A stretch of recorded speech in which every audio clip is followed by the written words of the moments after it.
In the past few videos, I analyzed Haytham's weapon selections, his teams, and his artifacts, so one of the few things that are left for me to analyze is his constellations, to provide calculations info to those who are potentially interested in spending a huge amount of money for Haytham, and even for those who might just be interested in how whale-friendly he is. Let's get straight into it, by starting from his Constellation 1. Its effect decreases Haytham's elemental skill cooldown by 1 every time his mirror projections hit opponents, with a cooldown of 1 second, meaning you can't abuse the projection's multi-hit mechanics for this constellation, as it'll always work in the same way regardless of how many stacks you have. From a calculation perspective, these types of effects are always tricky to consider. I'm referring to all the effects that lower a character's cooldown.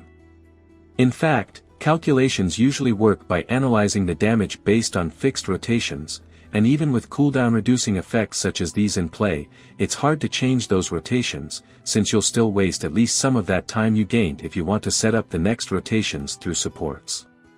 However, realistically the constellation can still be useful. For example, in the scenario where you need just a bit more damage to finish an abyss chamber but your rotation ends, being able to anticipate the rotation of your main damage dealer can be rather convenient. In fact, since Haytham isn't tied to particular supportive effects to enhance his damage during his rotation, in a situation like the one I talked about, you can even just simply use your Electro character elemental skill on a spread team to enable Quicken, and then use Haytham's elemental skill as soon as you can to finish the job. Based on rotations I considered, in fact, it's possible to obtain anywhere from 6 mirror procs to 9, meaning Haytham's C1 will basically allow you to have no cooldown on his elemental skill, granted you keep him on field for 10 or 12 seconds at least.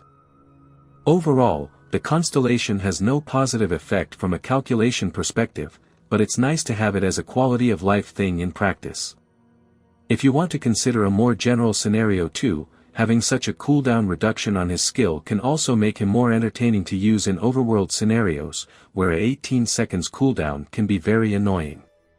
While his Constellation 1 is nothing special, his Constellation 2 is quite strong, as it grants him an elemental mastery buff every time he generates a mirror, up to 4 times, for 8 seconds.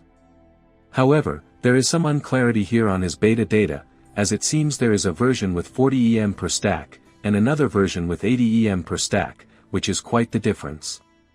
Regardless, in order to maximize the effect, it's important for you to manage your stack procs properly during the rotation, so once you reach this constellation level, doing things like using his elemental burst at the start of the rotation to get 3 stacks right off the bat, become really convenient. In general, you also want rotations that fully take advantage of the EM buffs, meaning rotations where you get as many level 3 mirror projection hits as possible. Conveniently, the effect is even stronger if Haytham is equipping his signature weapon, since its passive generates additional damage the more elemental mastery you have. As a whole, this constellation should be at the very least a 20% damage increase with most weapons, and at least a 28% damage increase if he's using his signature weapon, granted it gives 80 EM per stack. Respectively, a 12%, and a 15% damage increase if it gives 40 EM per stack instead. Regarding his Constellation 3, it's a talent buff to his elemental skill, which is nice considering that's largely going to be the main source of his damage after you get Constellation 2. Not much to say here, other than it's a 4% damage increase based on my calculations. His Constellation 4 is a dual effect, as it gives allies EM based on how many mirrors his elemental burst consumes, and gives him dendro damage buff based on how many mirrors it creates after that. What this basically means, is that the second effect is nice for quicken teams where he's the main source of the team's damage, while the first is theoretically good for all the bloom-based teams that can take advantage of the buff.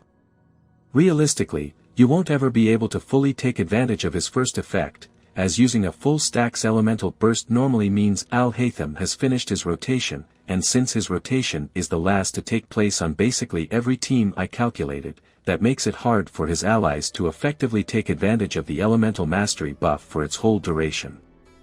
It's more convenient to use his burst in a way you get either a mix of both effects, or the dendro damage effect at full stacks, considering using his elemental burst at the start of the rotation is a strong option in general, and the strongest option after C2 specifically. To quantify his C4, a 30% dendro damage buff is an 11% damage increase for him, which is pretty decent. His Constellation 5 is another talent level buff, this time to his elemental burst, which is not very good at this point, as I've made it clear that you most likely don't want to use his elemental burst at high stacks after Constellation 2, meaning it'll be a low part of his total damage output compared to his elemental skill. Regardless, in the worst case scenario, you're getting a measly 1% damage increase from this Constellation, while in the best case scenario, meaning a full stack burst, it goes up to 3%. Pretty mediocre in both cases, and probably his worst Constellation overall. His Constellation 6 is predictably another heavyweight one, as it increases his crit rate by 10% and his crit damage by 70% when he creates a mirror while he's already at full stacks, for 6 seconds. This Constellation makes using his elemental burst at the start of the rotation even more convenient, as you can keep C6's effect up for the whole rotation this way.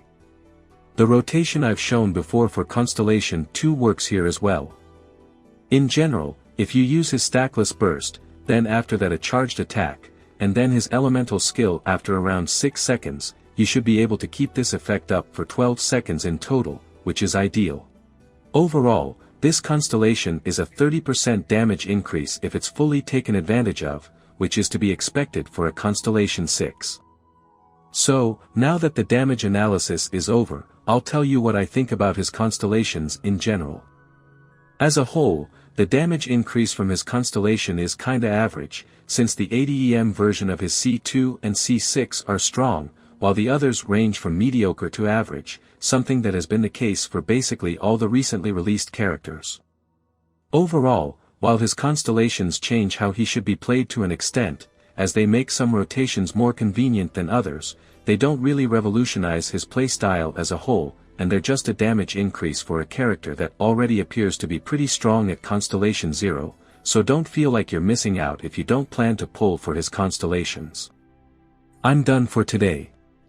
As always, if you liked the video, leave a thumbs up and subscribe. See you next time.